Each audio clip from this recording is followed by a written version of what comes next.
Agora você vai ver um vídeo fantástico falando sobre moderação. Você se considera uma pessoa moderada? Moderada em qual área da vida? Isso mesmo, porque nós precisamos ser moderados em várias áreas. Vamos para o vídeo. Olá! Hoje a gente vai mergulhar de cabeça num conceito que, assim, todo mundo acha que conhece, mas que tem umas camadas bem surpreendentes. A gente vai falar de moderação. Exata. E o material que a gente tem em mãos para essa análise é a transcrição de um sermão do pastor Ailton Santana, e ele pega essa ideia e aplica em tudo, mas tudo mesmo, na vida. É bem abrangente, né? Totalmente. E a nossa missão aqui é entender como essa perspectiva religiosa enxerga a moderação. E o legal é que não é só como uma virtude, tipo, algo bonito de se ter. Não. É tratada como uma ferramenta prática. Isso. Quase um músculo que se treina e que seria um sinal claro de maturidade.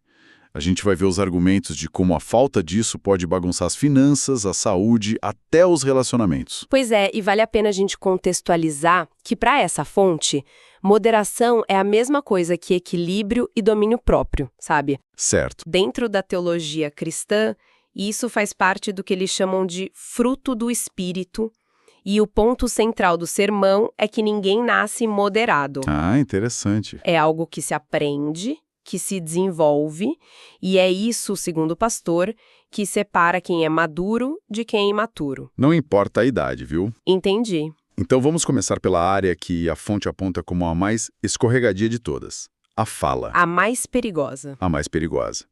O argumento é bem direto. A maioria das nossas mancadas, dos nossos erros, vem pela boca. Ele até cita um provérbio bíblico, Provérbios 10:19, que diz: "No muito falar, não faltará o pecado." A lógica é simples, né? Quanto mais você fala, maior a chance de falar besteira. Exato. Mas o ponto que eu achei fascinante é que não se trata só de evitar falar algo errado. A grande sacada, segundo o sermão, é o timing. É o momento certo. O momento certo. A maturidade estaria em saber a hora de falar e, talvez mais importante ainda, a hora de ficar quieto. Às vezes, falar a coisa certa na hora errada pode causar um estrago, sabe? Nossa, sim. O estrago tão grande quanto uma mentira. Isso me faz pensar naquela pessoa que se orgulha de ser sincerona, né? Aquela que diz, eu falo na lata mesmo. A fonte critica duramente essa atitude. Critica mesmo. O argumento é que usar a sinceridade como desculpa para ser grosseiro ou imprudente é, na verdade, um sinal de desequilíbrio. Não é virtude, então. De jeito nenhum. A analogia que o sermão usa é forte. Um ladrão pode ser muito sincero ao dizer, eu roubo mesmo, e daí? Essa sinceridade não transforma o roubo em algo bom. Uau! Então, a sinceridade sem moderação, sem sabedoria, não é uma virtude, é só imprudência. Caramba, colocar nesses termos muda a perspectiva. E a fonte dá um exemplo prático de como essa falta de moderação na fala pode dar muito errado? Dá um exemplo ótimo, daqueles que dão um frio na barriga. Qual? Uma discussão com uma autoridade, tipo um guarda de trânsito. Ih, já sei onde isso vai dar. Pois é, você foi parado, acha que tá com a razão, o sangue sobe. A fonte argumenta que é nesse exato momento, quando a gente tem certeza absoluta da nossa razão e tá com raiva, que a gente mais erra. É o pior momento para falar, então. O pior. A pessoa começa a falar na lata, a desafiar e a situação escala de uma simples multa para uma voz de prisão. Caramba! A falta de moderação na fala pode te levar a ser algemado, mesmo que você tivesse razão no início, entende? Nossa, é um exemplo extremo, mas que ilustra perfeitamente. Ter razão não te dá carta branca para falar o que quer, quando quer. E essa ideia de moderação, ela se estende para coisas bem mais cotidianas que a gente nem para pensar, como dormir. Sim, e aqui a análise entra num território bem interessante. O sermão associa dormir demais à preguiça. Diretamente. Diretamente. Preguiça e, por consequência, pobreza. Ele usa outro texto de Provérbios como base. A imagem descrita é a do preguiçoso que só vira de um lado para o outro na cama e, enquanto isso, a pobreza chega como um ladrão. Peraí, mas essa é uma visão bem específica, né? Hoje em dia a gente entende que dormir demais pode ser sintoma de outras coisas, depressão, esgotamento. A fonte não leva isso em conta. É um ótimo ponto. A fonte está claramente operando dentro de um enquadramento de disciplina moral e espiritual. A perspectiva ali é a do sono como uma escolha, um ato de vontade. Ah, entendi a lógica. O excesso é visto como uma falha de caráter, uma indulgência, e não como uma condição médica. Isso mostra como um texto de uma outra época aborda o comportamento de uma forma bem diferente da nossa psicologia moderna. O foco é totalmente na responsabilidade pessoal. Entendi. É uma lente diferente. E essa linha de raciocínio sobre disciplina se aplica também à alimentação, imagino eu? Com certeza. O sermão conecta a falta de moderação na comida diretamente ao que a Bíblia chama de pecado da glutonaria. Certo. E a definição que ele traz é muito boa. Não é só sobre comer um prato gigantesco de uma vez, sabe? É sobre comer demais. Ou seja, consistentemente além da necessidade do corpo. Ah, então é um hábito. É um hábito. O exemplo que ele usa é curioso. A pessoa que come pouquinho no almoço, mas passa o dia inteiro abrindo a geladeira. Pega uma coisinha aqui, uma fruta ali. No fim do dia, o volume total foi excessivo. Então a questão não é o prato cheio, mas o hábito constante de comer sem necessidade. Isso é bem mais sutil. E as consequências disso, segundo a fonte, seriam quais? São várias. A fonte lista empobrecimento, porque se gasta mais com comida, preguiça, porque o corpo fica pesado, sonolento, problemas de saúde, obviamente, e desperdício. Faz sentido. E o sermão é bem taxativo, afirmando que a Bíblia diz que quem vive nessa prática não herdará o reino de Deus. Nossa, bem forte. Muito. Para deixar a ideia mais clara, ele até brinca com a cultura dos rodízios de pizza. Ah, não. Sim, onde jovens fazem competição para ver quem come 15, 20 fatias. Ele chama isso de escândalo, um exemplo claro de excesso por puro prazer, ignorando totalmente os limites do corpo. Essa ideia de moderação em hábitos tão pessoais como comer e dormir me faz pensar em algo ainda mais visível e sujeito a julgamento: a nossa aparência. Com certeza. A fonte chega a tocar nesse ponto do vestuário, que é sempre um campo minado, não é? Sem dúvida. E a fonte reconhece isso. Diz que, no passado, houve muito fanatismo e exagero religioso com regras de vestimenta, mas argumenta que hoje a gente foi para o extremo oposto, que também seria uma forma de desequilíbrio. E como essa análise se desenrola? Imagino que seja um tema delicado. E a abordagem é bem direta, foca bastante no vestuário feminino, mas sem deixar os homens de fora. Certo. A fonte menciona uma curiosidade histórica, a necessidade, em algumas igrejas antigas, de instalar o que chamavam de bancos falsos. Bancos falsos. O que é isso? Eram painéis de madeira na frente da primeira fileira de bancos. O motivo, segundo o pastor, era para tampar as vergonhas de mulheres que usavam roupas mais curtas e se sentavam na frente. Meu Deus! A ideia era evitar que se tornassem uma fonte de distração ou tentação durante o culto. Uau! Falar de bancos falsos hoje soa quase anacrônico.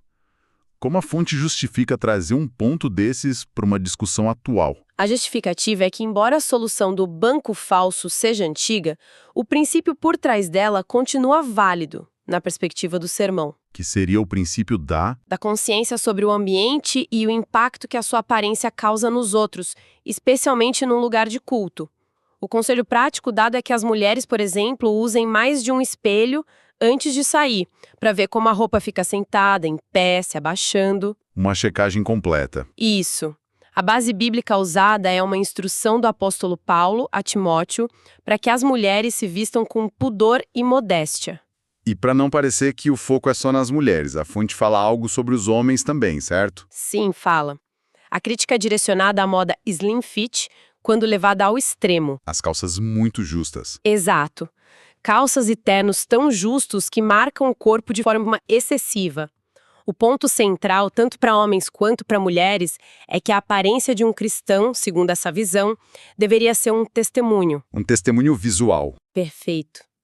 A moderação no vestir seria uma forma de se apresentar ao mundo como um povo diferente, cuja conduta, incluindo a aparência, é observada por todo mundo, crentes ou não. Ok, tudo isso faz a gente pensar sobre disciplina, sobre escolhas. Mas, e quando a intenção por trás de uma ação imoderada é boa? Ótima pergunta. A fonte aborda isso, tipo, eu fiz por um bom motivo. Isso justifica a falta de moderação? Aborda. E essa é talvez a parte mais contundente do sermão. Para responder essa pergunta, a fonte usa uma história bíblica muito forte, a da Arca da Aliança. Eu conheço essa história por cima, mas acho que vale a pena a gente detalhar. Com certeza. O rei Davi tinha a melhor das intenções, trazer a Arca da Aliança, que representava a presença de Deus, de volta para Jerusalém. Uma intenção nobre. Super nobre. Só que ele ignorou uma regra divina específica. A arca só podia ser transportada nos ombros dos sacerdotes. Ponto. E o que ele fez? Davi resolveu modernizar, talvez ser mais eficiente, e a colocou num carro de bois novinho. No meio do caminho, os bois tropeçaram, a arca balançou e quase caiu. Um homem chamado Uzá, que estava ali no reflexo, Com a melhor das intenções? com a ótima intenção de proteger o objeto sagrado, esticou a mão e segurou a arca. E aí acontece o impensável, né? Exatamente. A narrativa bíblica diz que Deus o fulminou na mesma hora. Ele morreu por tocar na arca. Nossa, essa história do Uzá é chocante. A gente cresce ouvindo que a intenção é que vale e essa narrativa vira essa ideia de cabeça para baixo. É uma lição bem dura. É duríssima. E a conclusão que a fonte tira é exatamente essa. A boa intenção não anula uma ordem divina direta. A intenção de Uzá era perfeita, mas o ato dele foi de desobediência a uma regra clara. Caramba! Outro exemplo citado é o do apóstolo Pedro, que cortou a orelha de um soldado para tentar impedir a prisão de Jesus. A intenção de proteger o mestre era boa, mas o ato ia contra o plano de Deus, e Jesus o repreendeu na hora. Então o que a fonte está dizendo é que não basta ter o coração no lugar certo. É preciso conhecer e seguir as regras do jogo, por assim dizer. Exato. A conclusão é que as nossas boas intenções precisam ser passadas pelo filtro dos mandamentos. Agir por impulso, mesmo que com a melhor das motivações, sem considerar as instruções estabelecidas, é visto como uma forma de imaturidade, de desequilíbrio. A intenção, por melhor que seja. Não se sobrepõe à instrução. Certo. Então, depois de passar pela fala, sono, comida, roupa e até pelas boas intenções, qual é a grande amarração disso tudo? O que a moderação significa, no fim das contas, segundo essa fonte? A ideia central é que a moderação não é uma virtude passiva, de simplesmente não fazer as coisas. É uma disciplina ativa, consciente, que precisa ser aplicada em cada detalhe da vida. Uma escolha constante. Uma escolha constante. É um sinal de maturidade que mostra que a pessoa não é governada por seus impulsos, desejos ou até mesmo por suas boas intenções, mas por princípios. E isso tem um propósito maior, um porquê? Tem. A fonte amarra tudo isso à identidade do cristão como sal da terra e luz do mundo. Entendi. Nesse contexto, a moderação deixa de ser uma questão de preferência pessoal e se torna uma forma de testemunho público. O argumento é que o mundo não vê a vida de oração ou jejum de alguém, que são coisas privadas. Certo. O mundo vê o exterior. Exato. Mas o mundo vê como a pessoa fala, como ela se veste, como se comporta numa discussão. A conduta moderada seria a luz visível. O sermão até termina com uma reflexão interessante sobre críticas. O que ele diz? Diz que a gente aprende muito mais com um puxão de orelha do que com um elogio. E que a crítica, muitas vezes, é a ferramenta que Deus usa para nos ajustar. É uma visão bem completa. E para a gente fechar, tem um ponto que a fonte menciona quase de passagem, mas que me deixou pensando. Qual? Ele diz que a moderação se aplica a todas as áreas, inclusive nas próprias atividades religiosas. Sim, isso é mencionado e abre uma porta para uma reflexão bem profunda, né? Muito. Dentro de uma estrutura de fé que valoriza tanto a oração, a leitura da Bíblia, a frequência à igreja, o que poderia significar ser imoderado nessas práticas? É uma pergunta provocadora.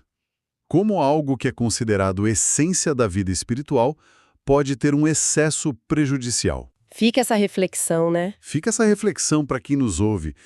Onde estaria a linha que separa a devoção saudável de um desequilíbrio? Seria quando a prática religiosa se torna uma fuga da realidade e das responsabilidades? Ou quando vira uma exibição para os outros?